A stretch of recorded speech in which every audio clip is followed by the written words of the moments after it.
नमस्कार दोस्तों, मैं कैलाशवीर सिंह, आपका बहुत बहुत स्वागत आपके अपने YouTube channel Panacea of English. दोस्तों, आज कई दिनों के बाद एक बार फिर हाजिर हूं आपके साथ एक नए टॉपिक के साथ, और टॉपिक होगा फिगर ऑफ स्पीच। और फिगर ऑफ स्पीच का ये शायद मेरा तीसरा वीडियो है। पिछले एक हफ्ते से आपसे मुलाकात नहीं हो पाई, इसके लिए क्षमा प्रार्थी हूं। कुछ पर्सनल प्रॉब्लम्स की वजह से वीडियो नहीं डाल सका। आशा करता हूं आप क्षमा करेंगे। तो आइए शुरू करते हैं आज का topic, figure of speech. Figure of speech क्या है, यह मैंने पहले वीडियो में समझाया, बताया।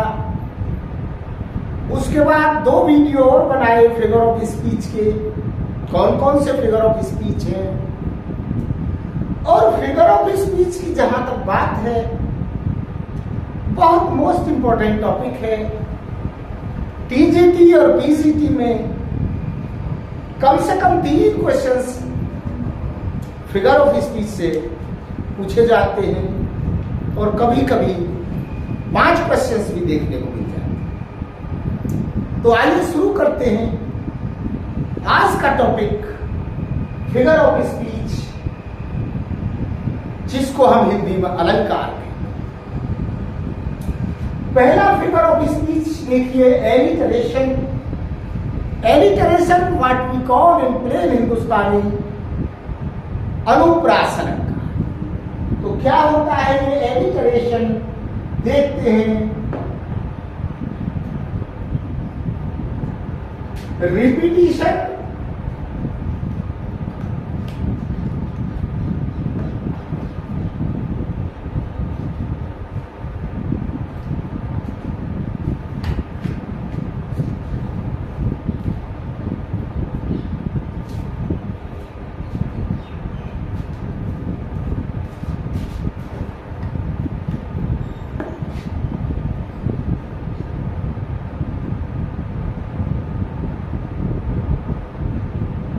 repetition of the words of the same sound, letter or syllables।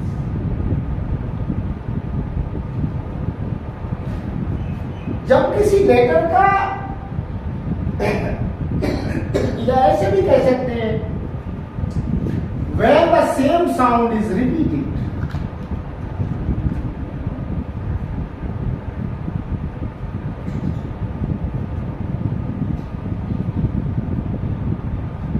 when the same sound is repeated, जब एक ही साउंड को, एक ही ध्वनि को बार बार रिपीट किया जाता है, तो वहां पर अनुप्रास या alliteration, repetition of the words of the same sound, letter और सिलेबल। सेम साउंड का रिपीटिशन हो, सेम लेटर का रिपीटिशन हो, या सेम सिलेबल्स का जहां पर रिपीटिशन होता है, वहां पर एलिटरेशन फिगर ऑफ स्पीच होता है। आइए देखते हैं इसके उदाहरण। जैसे she sells, she sells at the sea shore. अब देखिए, repetition of the same letter, same sound और सेम सिलेबल। तो देखिए एस एस एस एस और एस।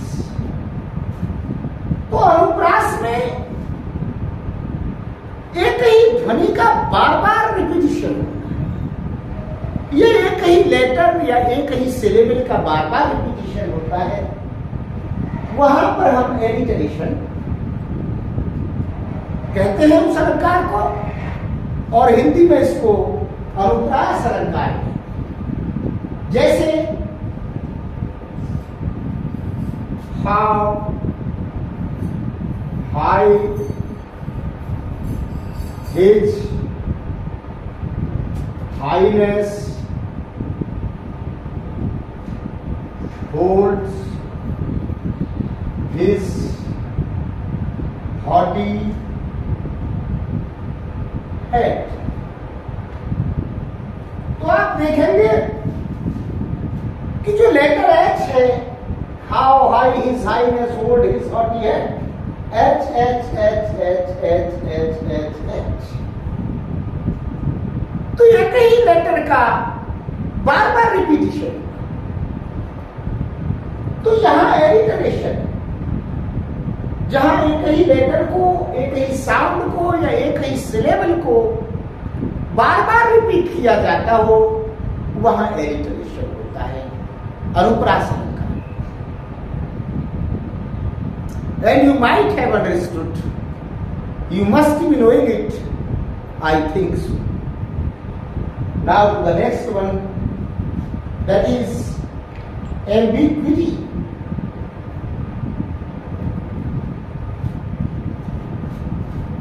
एलिटरेशन के बाद एम्बिग्विटी,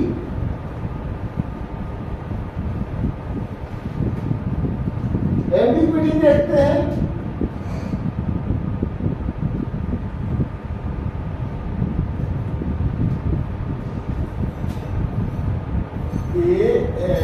AMBIGUITY,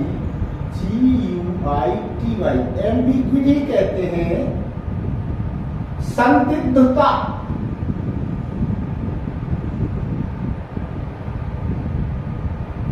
या अनिश्चितता।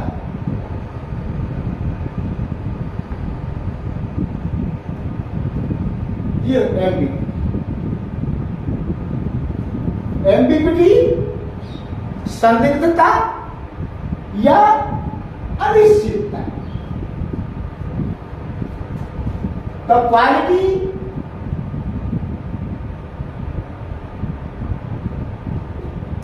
of being open to more than one interpretation.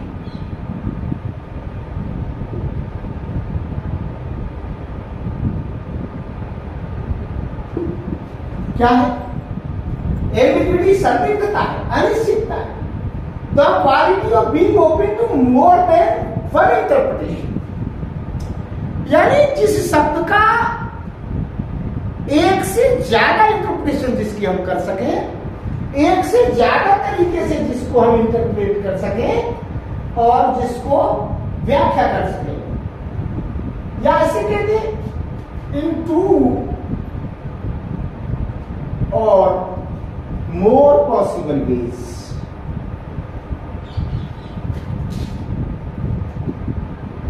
दो या दो से अधिक तरह से उसकी इंटरप्रिटेशन, उसकी व्याख्या की जा सके, उसकी व्याख्या की। तो एम्बिग्विटी, संदिग्धता क्या है? The quality of being open to more than one interpretation, एक ऐसी क्वालिटी, एक ऐसा शब्द जिसका इंटरप्रिटेशन कई तरह से किया जा सके, जिसका इंटरप्रिटेशन, जिसकी व्याख्या एक से अधिक तरह से की जा सके। जैसे देखा इन टू और मोर पॉसिबल वेज, जिस शब्द की व्याख्या दो तरह से या दो से भी ज्यादा तरीके से जिसकी व्याख्या, जिसको इंटरप्रेट किया जा सके, उसे हम एम्बिग्विटी कहते हैं। जैसे उदाहरण के लिए देखते हैं, my sister saw a bat,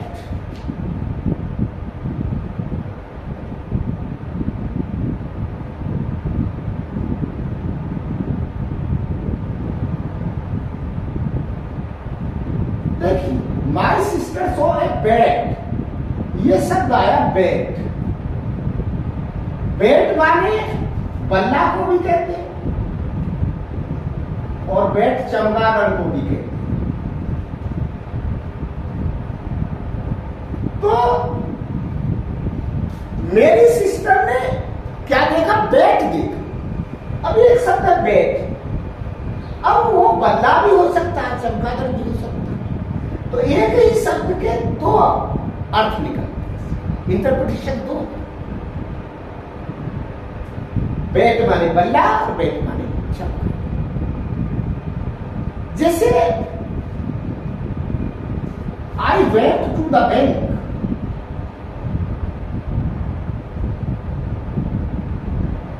I went to the bank. अब ये बैंक शब्द है। बैंक, बैंक होता है जहां पैसे वैसे देने का, और एक बैंक माने किनारा होता है। तो ये पता नहीं कि मैं बैंक में पैसे लेने गया या पैसे जमा करने गया या किसी रिवर बैंक पे गया या किसी नदी किनारे घूमने गया। This is not explicitly clear है, ये बात क्लियर नहीं है। मैं बैंक गया, अब वो बैंक मॉनेटरी सिस्टम वाला बैंक भी हो सकता है और रिवर बैंक भी हो सकता है। तो ऐसे शब्दों जहां एक से ज्यादा इंटरप्रिटेशन हो सके वहां एम्बिग्यूटी होती है। जैसे एक और उदाहरण देखिए, the cat jumped upon the mouse, यानी बिल्ली जो है माउस पर झपटी। अब ये माउस माने चूहा भी हो सकता है या कंप्यूटर वाला माउस भी हो सकता है, कंप्यूटर माउस भी हो सकता है। तो यहां ये संदिग्धता बनी हुई है, एक से अधिक इंटरप्रिटेशन की जा सकती है इस शब्द। जैसे बैट बल्ला, माई सिस्टर सो है बैट, मेरी बहन ने बैट को देखा। बैट पता नहीं उसने बल्ला देखा या चमगादड़ देखा। I went to the bank, मैं बैंक में गया। अब पता नहीं वो मॉनेटरी सिस्टम वाला बैंक है या कोई river bank, it is not clear. The cat jumped upon the mouse, बिल्ली ने माउस के ऊपर छलांग लगाई। अब माउस वो कंप्यूटर वाला माउस है या वो चूहा है, ये पता नहीं पड़ता। तो जहां पर ऐसी स्थिति होती है वहां एम्बिग्विटी होती है। एम्बिग्विटी मतलब संदिग्धता होती है, मीनिंग क्लियर नहीं है। The meaning is not clear and it can be interpreted in more than one और मोर देन टू वेज। तो this is why this is ambiguity. तो आप समझ गए होंगे एम्बिग्विटी, संदिग्धता। तो इस तरह से ये एम्बिग्विटी करता है। क्या है? The quality of being open to more than one interpretation, जिसकी व्याख्या एक या एक से अधिक तरीके से इन टू और मोर पॉसिबल मीन्स। एक ही शब्द की दो व्याख्या हो या दो से अधिक व्याख्या, जैसा आपने उदाहरण में देखा बैट, बैग और माउस। बात समझ में आई होगी। आगे चलते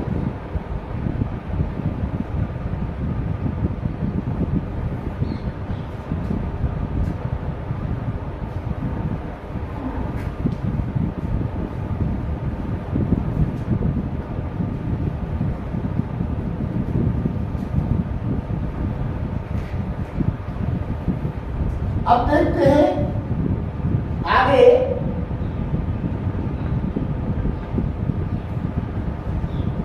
ज्यूगमा।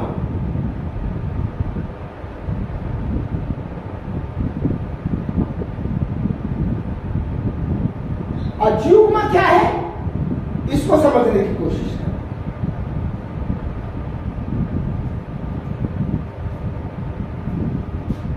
using one word to modify two or more words.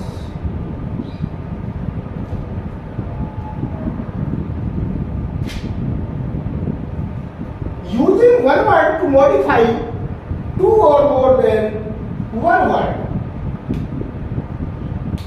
in two different ways. In two different ways.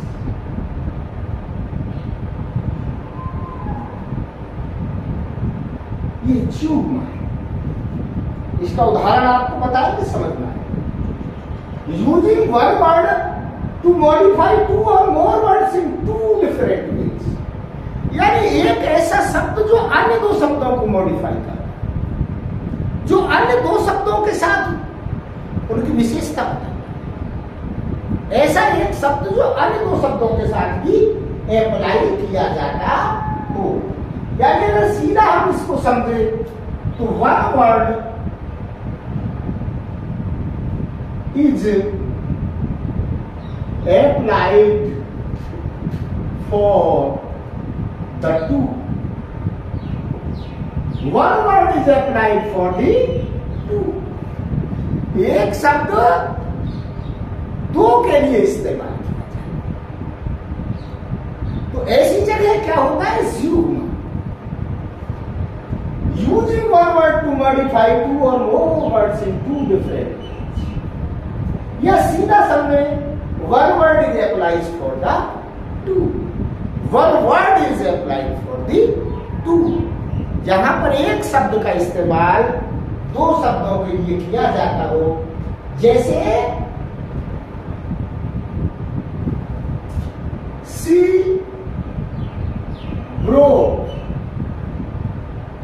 Her car and her heart. ये ब्रोक शब्द है, यानी उसने अपनी कार को भी तोड़ दिया और अपना दिल भी तोड़ दिया। तो ये ब्रोक जो एक सिंगल वर्ड है, ये दो को मॉडिफाई कर रहा है, कार को भी और हर्ट। यही बात यहां है, one word is applied for the to.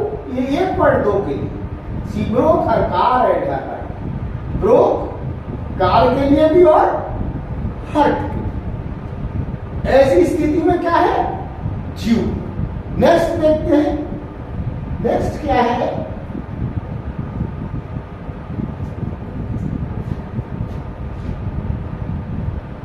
he opened his mind and his wallet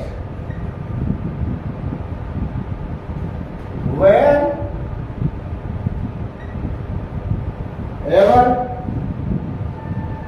he went with her. He opened his mind. Opened उसने खोला, माइंड अपना दिमाग और अपना वैलेट, पर्स। तो ये ओपन जो शब्द है, ये अन्य दो शब्दों को बोली, यानी जब वो उसके साथ गया तो उसने अपना दिमाग भी खोला और अपना वैलेट भी खोला, पर्स भी खोला।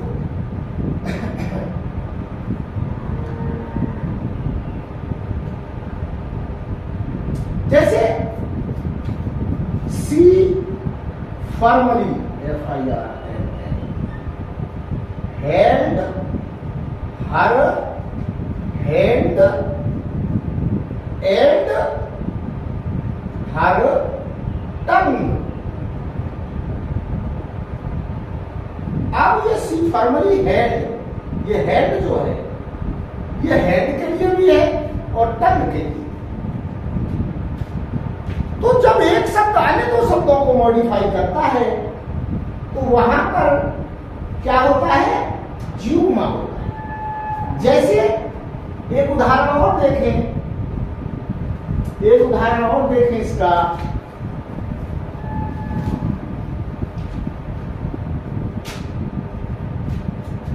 She opened her door and her heart to the helpless boy.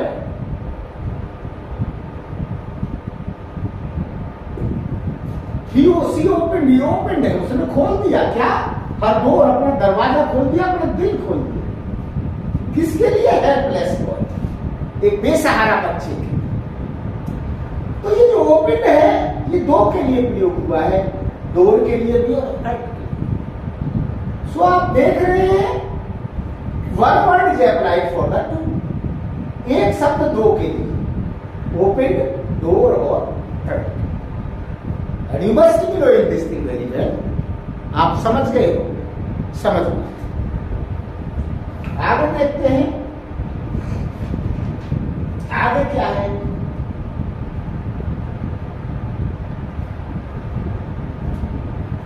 युग्मा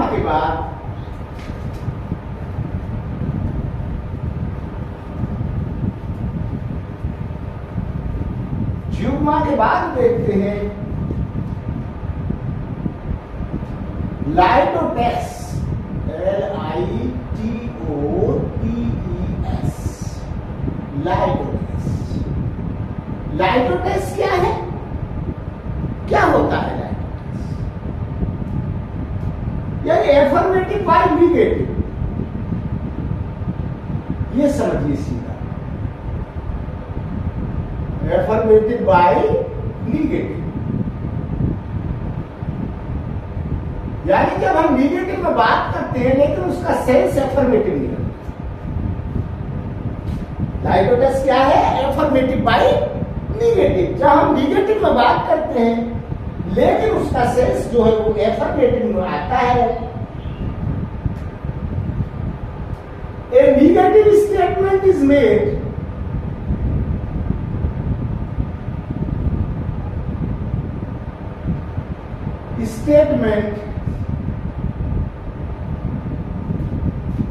is made for a strong affirmative.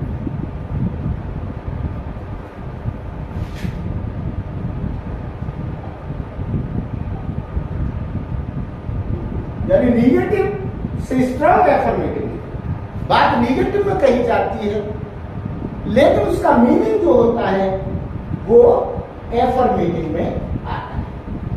सीधी शब्दों में आप ये समझें, एन एफर्मेटिव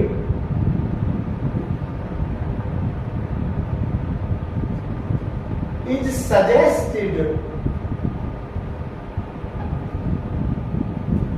बाय निगेटिव।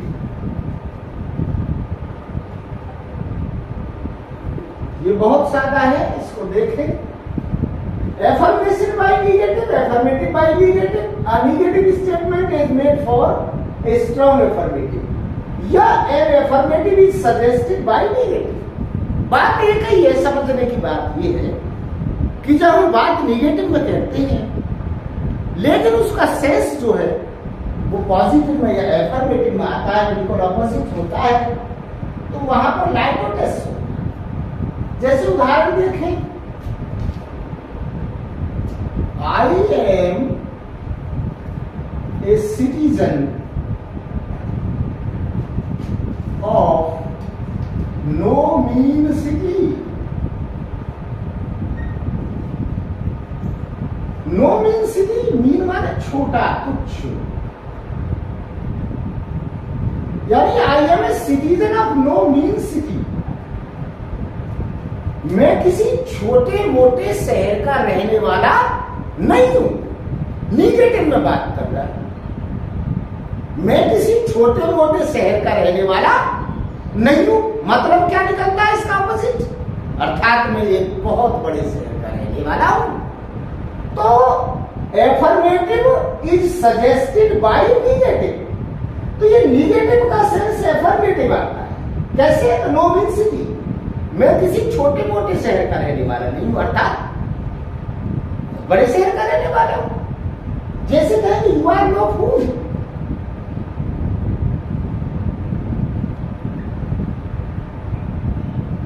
तुम कोई यार मूर्ख थोड़े ही हो, इसका मतलब तुम विद्वान व्यक्ति हो, यू आर नो फूल। तो निगेटिव से सेंस एफर्मेटिव का यू आर नो फूल, तुम कोई बेवकूफ थोड़ी हो, अर्थात तुम बड़े विद्वान हो। जैसे हम करें it is not a rocket science, it is not a rocket science. Rocket science कहते हैं कोई बहुत कठिन विषय। पहले रॉकेट साइंस का मतलब समझे, बहुत कठिन विषय।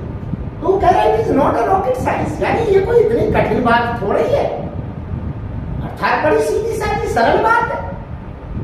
तो वो निगेटिव में कह रहा है, लेकिन उसका कहने का जो मतलब है वो स्ट्रॉन्ग एफर्मेशन है। बात निगेटिव में कही जाती है, लेकिन जो उसका मीनिंग है, जो उसका अर्थ है, वो निकलता है affirmative. An affirmative suggest by believe. तो वहां लाइट होते समझ में आई होगी बात। आगे देखते हैं,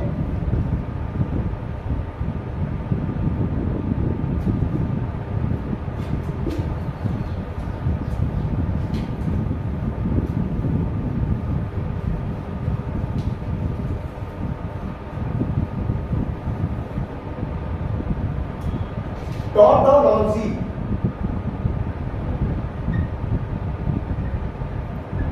और पिलियोनेसी। ये टॉटोलॉजी और पिलियोनेसी ये क्या होता है? The same fact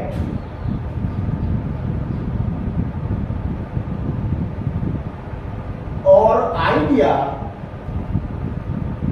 is repeated in different words,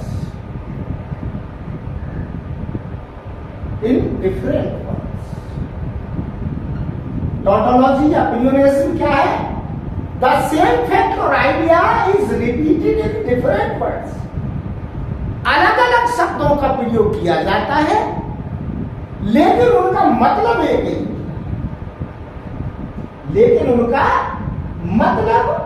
एक ही, टॉटोलॉजी और पिलियोनिज्म को समझिए, द सेम फैक्ट और idea is repeated in different words, अलग अलग शब्दों का इस्तेमाल किया जाता है, लेकिन बात वही की जाती है, बात वही होती है। जहां हमारा काम एक शब्द से, एक वर्ड से चल सकता है, वहां हम दो वर्ड इस्तेमाल कर देते हैं। बात एक ही होती है, लेकिन वर्ड एक की जगह दो इस्तेमाल कर देते हैं, दो से अधिक इस्तेमाल कर देते हैं। जैसे देखें, I rejoice the happy night, I rejoice the happy night.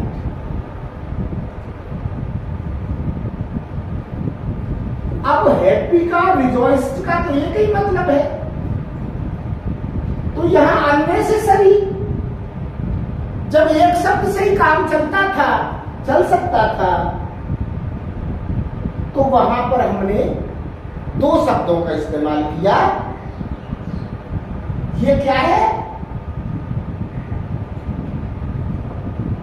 Tautology. जैसे this is the privilege and birthright of every citizen।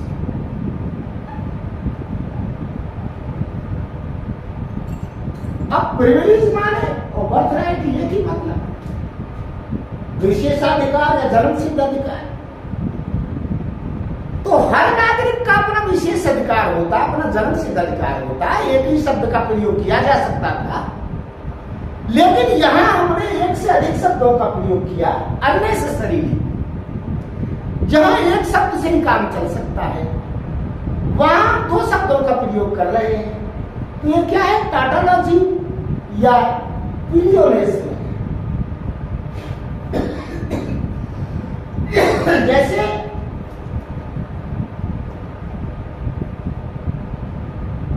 our nation must come together, unite। जब टूगेदर है तो यूनाइट क्या जरूरत है?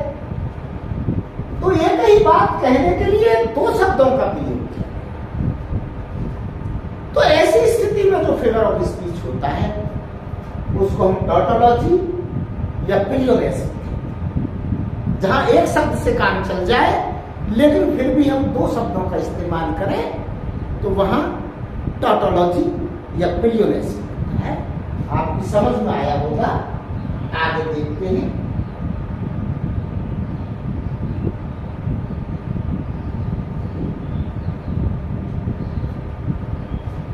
जैसे इसके और उदाहरण मुझे याद आए। I groaned, GROANED,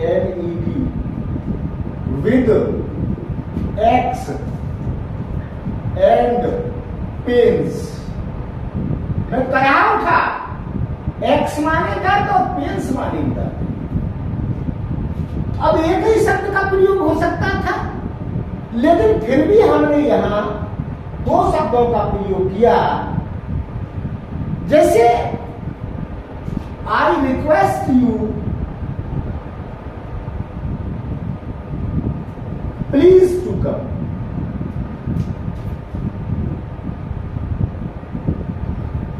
तो I request you to come कह सकते थे या प्लीज कम कह सकते थे। रिक्वेस्ट अलग लिखा, प्लीज अलग लिखा। तो कई उदाहरण दिए, आपको स्पष्ट हो गया होगा कि जहां एक शब्द से काम चल रहा हो लेकिन फिर भी हम दो शब्दों का इस्तेमाल करें एक ही बात कहने के लिए, तो वहां क्या होता है, टॉटोलॉजी या पिलियोनेसिस। आगे देखते हैं क्या है।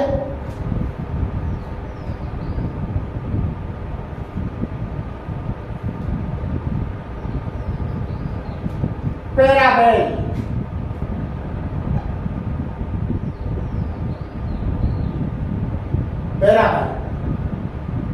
पैराबल क्या होता है?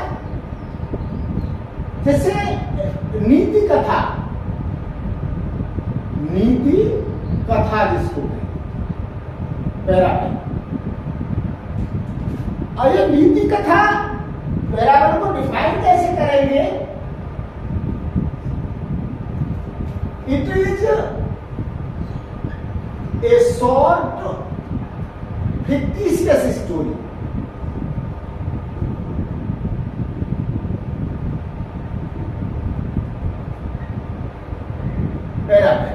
बहुत छोटी और एक काल्पनिक कहानी होती। शॉर्ट एंड फिक्टिशियस स्टोरी, एक छोटी और काल्पनिक कहानी दैट नरेट्स ए मोरल।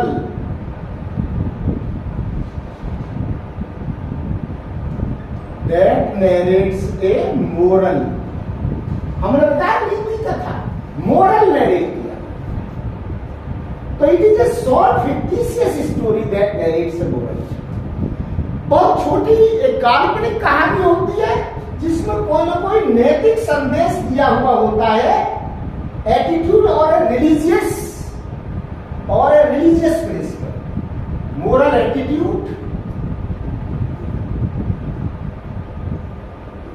और ए रिलीजियस प्रिंसिपल। तो ये है नीति कथा।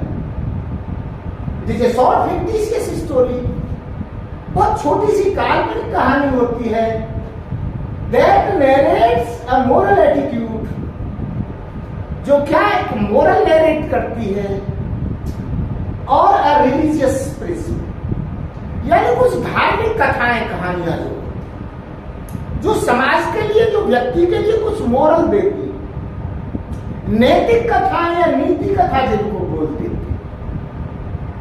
उसे हम पैराबल कहते।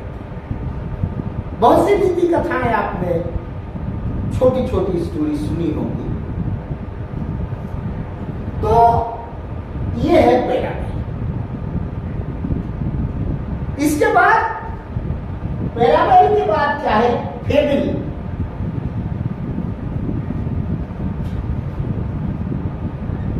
FABL, फेबिल। फेबिल माने कथा। क्या है ये? कथा।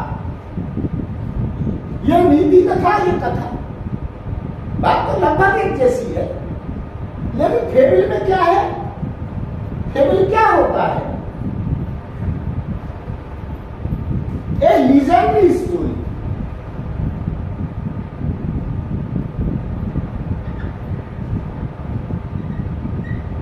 समझिए, पैराबल में तो फिक्टिशियस स्टोरी होती थी, लेकिन फेबल में लीजेंडरी स्टोरी। लीजेंडरी स्टोरी माने कोई पौराणिक कथा। क्या है? पौराणिक कथा, जो पुराने ग्रंथों से ली गई हो, तो लीजेंडरी स्टोरी होती है ये। और legendary that tells about the happenings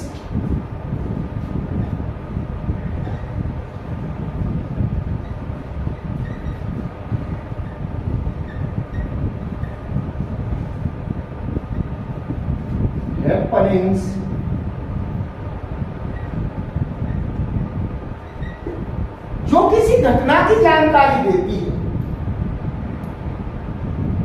of something supernatural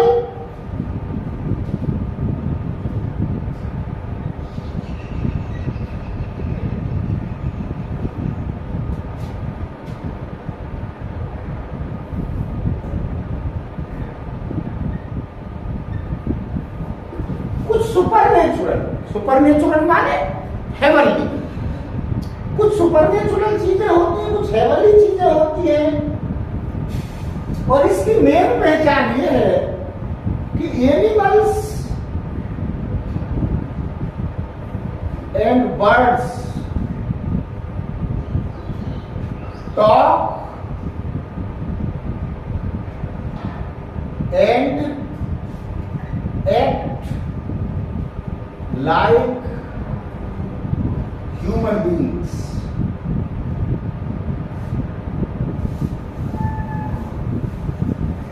ये समझ। तो पैराबल नीति कथा फिक्टिशियस स्टोरी होती थी, काल्पनिक कहानी होती थी, जो किसी मोरल की तरफ आदमी को ले जाती थी। लेकिन फेबल क्या है? फेबल एक लेजेंडरी स्टोरी होती है, एक पौराणिक कथा होती है। और इसकी मेन बात यह है कि इसमें animals and birds are utilized. Animals का और बर्ड्स का प्रयोग किया जाता है।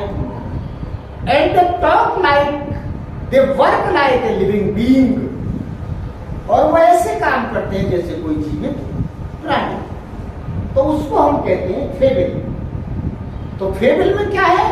ध्यान देने वाली बात, लीजेंडरी स्टोरी होती है और इसमें animals and birds they talk like a human being, they work like a human being. This is a fable. तो ये थोड़ी सी जानकारी इस वीडियो में आपको दी गई, लेकिन बहुत महत्वपूर्ण, बहुत काम की जानकारी है। आशा करता हूं आपके काम आएगी, आपको समझ आएगी, आप देखेंगे इसको। और इस वीडियो को आप देखेंगे, अगर आपको पसंद आए, अच्छा लगे, तो थोड़ा सा मुझे मोटिवेट करें, मेरा उत्साहवर्धन करें। इस वीडियो को लाइक करें, शेयर करें, कमेंट करें। और एक बार आपसे पुनः निवेदन कि इस वीडियो को, अगर ये वीडियो आपको पसंद आए तो मेरे इस चैनल को सब्सक्राइब करें। I shall be very much thankful to you. I shall be very much obliged to you. Thank you. Namaste.